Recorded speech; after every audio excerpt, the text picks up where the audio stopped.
না দেখুন, আমি একটা সে তো মোহামেডানও 5 গোল খেয়েছে আমাদের কাছে, সে তো 5 গোল অনেক ম্যাচে, ইস্ট বেঙ্গলও 5 গোল খেয়েছে। ডার্বিতে 5 গোল হয় না এরকম তো ব্যাপার নয়। ঘটনাটা হচ্ছে কি, ডায়মন্ড হারবারকে আমি অভিনন্দন জানাবো, তারা অনেক কষ্ট করে একটা টিম, তো বাংলার টিম এইভাবে উঠে আসছে, এগিয়ে আসছে। তো একটা ম্যাচ তারা তো ভালো খেলেছে, 8 গোল বিএসএফকে হারিয়েছে।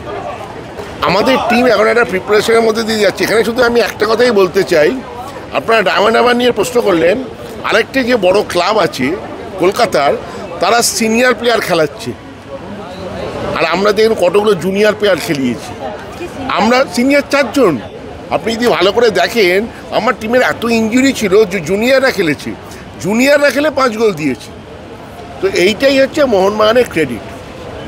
আমাদের অন্য ম্যাচগুলো তো দেখো, মোহনবাগান ইস্টবেঙ্গল হচ্ছে বড় ডার্বি যদি সত্যিকারের বেলা। এবার যারা উঠবে তাদের সাথে ডার্বি অর্গানাইজাররা দেবে, এটা তো আমাদের কিছু করার নেই।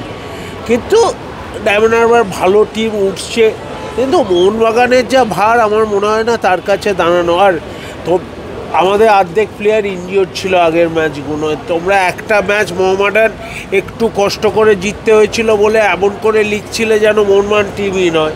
আর ইস্টবেঙ্গলের 1 গোলে ম্যাচ জিতেছে, তাতে নাকি কি খেলাতে কি ছন্দ দেখা গেছে 1 গোলে।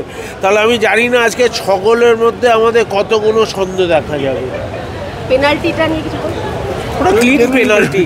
যদি পেনাল্টি কাউ না মনে হয় আমাদের বললে আমরা তাদের চশমা পাঠিয়ে না, এবছর আমরা না ওই অনেকে বলেছিল যে রিক্রুট করতে পারে না রেফারি।